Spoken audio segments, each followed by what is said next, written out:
వృశ్చిక రాశి వారికి ఏప్రిల్ నెల 10, 11, 12 తేదీల్లో కళలో కూడా ఊహించని మార్పులు. మీరు మౌనంగా ఉండండి చాలు, ఈ 4 ముఖ్యమైన సంఘటనలు తప్పకుండా జరుగుతాయి. వృశ్చిక రాశి వారికి ఏప్రిల్ నెల 10, 11, 12 తేదీల్లో వీరి జీవితంలో జరగబోయే మార్పులు ఏమిటి, వీరి జీవితం ఏ విధంగా ఉండబోతోంది, అన్ని విషయాల్లోనూ వీరికి అనుకూలత అనేది ఉందా లేదా, వీరి జీవితం ఎటువంటి విధంగా మారబోతోంది, అన్నీ కూడా ఇప్పుడైతే మనం క్లియర్గా తెలుసుకుందామండి. శ్రీ కోయదేవతల జ్యోతిష్యాలయం ఫోన్ ద్వారా జ్యోతిష్యం చెప్పబడును. కాశీ అఘోరాల వద్ద వాక్సిద్ధి మంత్రసిద్ధి పొందిన వంశపారంపర్య జ్యోతిష్యులు లక్ష్మణ్ రాజు గారు మీ సమస్యలైన ధనం నిలకడ లేకపోవటం, వ్యాపార సమస్యలు, వివాహం ఆలస్యం, ప్రేమ, సంతానం, భార్యాభర్తల సమస్యలు, శత్రుదోషం, పీడకలలు, వంశవృద్ధి లేకున్నా, ఆరోగ్య మానసిక సమస్యలు ఉన్నా మీ పేరు జాతకాన్ని బట్టి ఫోటో చూసి అద్భుతమైన జ్యోతిష్యం చెప్పగలరు. మంత్ర ప్రయోగాలున్నా, పూర్వీకుల దోషాలున్నా, స్త్రీ శాపాలున్నా, దిష్టి తీసిన నిమ్మకాయలు తొక్కి బాధపడేవారికి కనుదిష్టి ప్రభావం, చేతబడి, బాణామతి వంటి ఇతర ప్రయోగాలకు శక్తి పూజలు చేయబడును. మీకు ఎటువంటి సమస్యలు ఉన్నా 100% గ్యారంటీగా పరిష్కారం. ధన వశీకరణ, జన వశీకరణ, భార్యాభర్తల వశీకరణ, ప్రేమ వశీకరణ చేయబడును. దూర ప్రాంతాల వారికి ఫోన్ ద్వారా జ్యోతిష్యం చెప్పబడును. మీరెక్కడెక్కడో జ్యోతిష్యం చెప్పించుకుని నిరాశ చెంది ఉంటే ఒక్కసారి ఈ గురువుగారిని సంప్రదించి పరిష్కార మార్గం పొందండి. శ్రీ కోయదేవతల జ్యోతిష్యాలయం ఫోన్ ద్వారా జ్యోతిష్యం చెప్పబడును. ఎటువంటి సమస్యకైనా ఫోన్లోనే పరిష్కారం చూపబడును. అంతకన్నా ముందు మీలో ఎవరైనా సరే కొత్తగా కనుక మన ఛానల్ని చూస్తూ ఉన్నట్లయితే తప్పకుండా వీడియోని లైక్ చేయండి, తప్పకుండా మన ఛానల్ని సబ్స్క్రైబ్ చేసుకోవడం మర్చిపోకండి.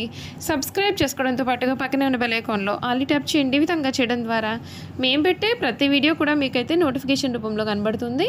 మీరు మిస్ కాకుండా మన వీడియోని చూడగలుగుతారు. ఇక వీడియోలోకి వెళ్ళిపోయి ఈ వృశ్చిక రాశి వారి గురించి పూర్తి విషయాలు తెలుసుకుందాం. వృశ్చిక రాశి వారికి సమయం దైవ బలం సంపూర్ణంగా రక్షిస్తుంది. ధర్మ చింతనతో వ్యవహరిస్తారు. ఆరోగ్యం మీకు పూర్తిగా సహకరిస్తుంది. బంధుమిత్రులతో ఆనందాన్ని పంచుకుంటారు. సూర్యనారాయణ మూర్తి ఆరాధన మీకు శుభదాయకం. విశాఖ, జ్యేష్ఠ నక్షత్రం వారు చేసే నూతన కార్యక్రమాలన్నీ కూడా తప్పకుండా నెరవేరుతాయి. లక్ష్యాలు నెరవేరుతాయి. మంచి మనస్సుతో పనిచేయండి. ముఖ్యమైన విషయాల్లో ఆచితూచి వ్యవహరించాలి. ఎంత శ్రమ చేస్తే అంత ఫలితం దక్కుతుంది. ఉద్యోగంలో సమస్యలు ఎదురవకుండా చూసుకోవాలి. ధర్మ మార్గంలో పనిచేయండి. ఒక ముఖ్యమైన పనిని దాదాపుగా పూర్తిగా వస్తుంది. తోటివారి సలహాలు మీకు ఉపకరిస్తాయి. బంధుమిత్రులను కలుపుకుని పోవడం ఉత్తమ ఫలితాలను ఇస్తుంది. ఆర్థిక పరంగా ఖర్చులు పెరగకుండా చూసుకుంటే మేలు.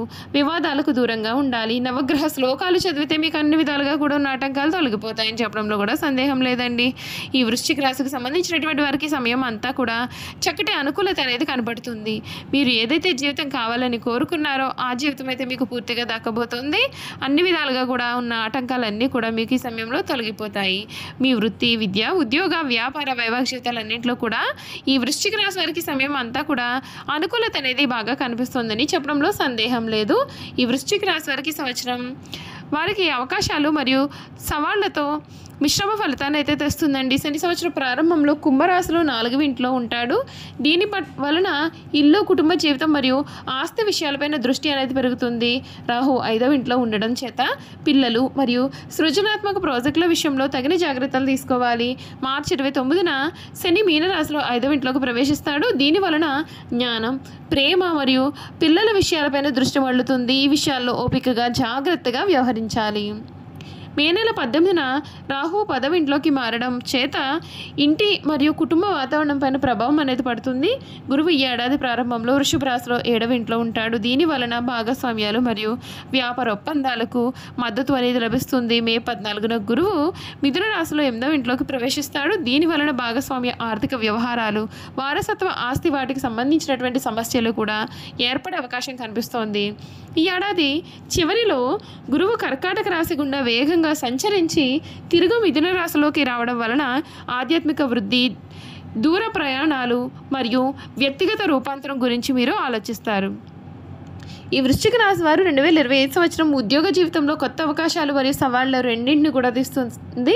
సంవత్సరం ప్రారంభం చాలా అనుకూలంగా ఉంటుంది. సంవత్సరం 7వ ఇంట్లో ఉండడం చేత ఉద్యోగంలో సహకారాలు, భాగస్వామ్యాలు మరియు బృందంతో కలిసి చేసే ప్రాజెక్టులకు మద్దతు అనేది లభిస్తుంది. ఈ రాశి వారికి స్నేహితులు, సహోద్యోగులు మరియు జీవిత భాగస్వాములు కూడా మీకు సహాయం చేస్తారు. నెట్వర్కింగ్ మరియు మంచి వ్యక్తిగత సంబంధాలు మీ యొక్క ఉద్యోగ వృద్ధికి దోహదం చేస్తాయి. బలమైన వృత్తిపరమైన పునాది నిర్మించుకోవడానికి కూడా ఇవి మీకు సహాయపడతాయి. మార్చి 29 వరకు కూడా శని గోచరం అనుకూలంగా లేకపోవడం చేత వృత్తిలో ఒత్తిడి పెరగడం మరియు కొత్త ప్రదేశాల్లో పనిచేయాల్సి రావడం వల్ల కొంత ఇబ్బందికి గురి అయ్యే అవకాశం ఉంటుందండి. అయితే ఈ సమయంలో గురువు గోచరం అనుకూలంగా ఉండడం వలన సమస్యలు వచ్చినప్పటికీ కూడా తోబుట్టువులు లేదా మిత్రుల సహకారంతో వాటి నుండి మీరు బయటపడతారు.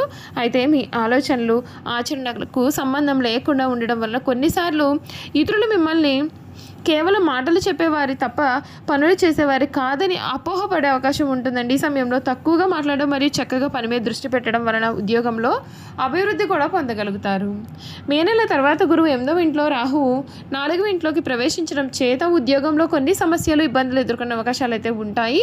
ఈ సమయంలో కార్యాలయంలో కొన్ని దాగి ఉన్న సవాళ్లు లేదా పోటీదారుల నుండి పోటీ ఎదురయ్యే అవకాశం ఉంటుంది. ముఖ్యంగా పనులలో ఆటంకాలు ఏర్పడడం, ఎంత శ్రమించినప్పటికీ కూడా సమయానికి పని పూర్తి చేయకపోవడం వలన మీ పై అధికారుల దృష్టిలో మీ పైన తప్పుడు అభిప్రాయాలు ఏర్పడడం కూడా జరగవచ్చు. కొత్త ఉద్యోగం కొరకు ప్రయత్నం చేయడం కంటే కూడా చేస్తున్న ఉద్యోగం పైన దృష్టి పెట్టడం మంచిది. ఈ సమయంలో జాగ్రత్తగా, ఓపికగా ఉండాలి. ఆలోచించకుండా తీసుకునే నిర్ణయాలు లేదా తప్పుడు అడుగులు మీకు ఇబ్బందులు తెస్తాయి. మీరు నిలకడగా పనిచేయడం పైన దృష్టి పెట్టాలి. ప్రస్తుతం చేస్తున్న ప్రాజెక్టులను సమర్థవంతంగా నిర్వహించాలి. ఉద్యోగ సంబంధిత నిర్ణయాలు తీసుకునే సమయంలో రిస్క్లను జాగ్రత్తగా అంచనా వేయాలి. ఓపికగా దీర్ఘకాలిక స్థిరత్వం పైన దృష్టి పెట్టినట్లయితే కనుక వృశ్చిక రాశి వారు ఈ ఏడాది విజయవంతంగా నడిపించగలుగుతారు. ఈ సంవత్సరం ఉద్యోగంలో ఎక్కువ శ్రమ పడినప్పటికీ కూడా అది భవిష్యత్తులో మీ యొక్క అభివృద్ధికి ఉపయోగపడుతుంది అనే విషయాన్ని మీరు అర్థం చేసుకోవాల్సి ఉంటుంది. చేసే పనిని నిజాయితీగా చేయడం వలన అధికారుల మెప్పు కూడా మీరు ఈ సమయంలో పొందబోతూ ఉన్నారు. ఈ రాశి వారికి 2025 సంవత్సరం ప్రథమార్థం ఆర్థికంగా చాలా అనుకూలత ఉంటుంది. స్థిరమైన ఆదాయం మరియు పొదుపులో వృద్ధి కనిపిస్తుంది. సంవత్సరం మొదట్లో మీకు డబ్బు సమస్యలు అయితే ఉండవు. ఉద్యోగంలో విజయం మరియు వృత్తిపరమైన సాధనలు వలన మీకు మంచి ఆదాయం కూడా వస్తుంది. ఆర్థిక ప్రణాళిక, బడ్జెట్ మరియు భవిష్యత్తు కోసం పొదుపు చేయడానికి ఇది చాలా మంచి సమయం. ఈ సంవత్సరం మొదటి భాగంలో ఆస్తి, విలువైన వస్తువులు లేదా రియల్ ఎస్టేట్ వంటి వాటిలో పెట్టుబడి పెట్టడం అనుకూలంగా ఉంటుంది. వాటిలో పెట్టుబడి పెట్టడం మీకు చాలా బాగుంటుంది. గురువు ప్రభావం చేత ఈ పెట్టుబడులు మీకు స్థిరత్వాన్ని మరియు వృద్ధిని కూడా కలిగిస్తాయి. సోదరీమణులు లేదా ఇతర కుటుంబ సభ్యుల మద్దతు మీ యొక్క ఆర్థిక భద్రతను మరింత బలోపేతం చేస్తుంది. దీర్ఘకాలిక ఆర్థిక ఆరోగ్యానికి కూడా మీకు దోహదపడుతుంది. మే నెల తర్వాత మీ ఆదాయం స్థిరంగా ఉన్నప్పటికీ కూడా కుటుంబ సభ్యుల ఆరోగ్యం కోసం కొంత ఖర్చు చేయాల్సి రావచ్చు. దీని కారణంగా మీ పొదుపు పైన ప్రభావం అనేది పడుతుంది. గురువు 8వ ఇంట్లో ఉండడం చేత జాగ్రత్తగా ఆర్థిక ప్రణాళిక వేసుకోవాలి. ఊహించిన ఖర్చులు నిర్వహించడానికి మరియు ఆర్థిక స్థిరత్వాన్ని కొనసాగించడానికి కూడా ఇది చాలా అవసరం. చూసారు కదండి, ఈ వృశ్చిక రాశి వారి గురించి అయితే క్లియర్గా తెలుసుకున్నాం కదా. ఈ వీడియో కనుక మీకు నచ్చినట్లయితే తప్పకుండా వీడియోని లైక్ చేయండి. తప్పకుండా మన ఛానల్ని సబ్స్క్రైబ్ చేసుకోవడం మర్చిపోకండి. సబ్స్క్రైబ్ చేసుకోవడంతో పాటుగా పక్కన బెల్ ఐకాన్లో ఆల్ ట్యాప్ చేయండి. ఈ విధంగా చేయడం ద్వారా మేము పెట్టే ప్రతి వీడియో కూడా మీకు నోటిఫికేషన్ రూపంలో కనబడుతుంది. మీరు మిస్ కాకుండా మన వీడియోని చూడగలుగుతారు. Thank you for watching.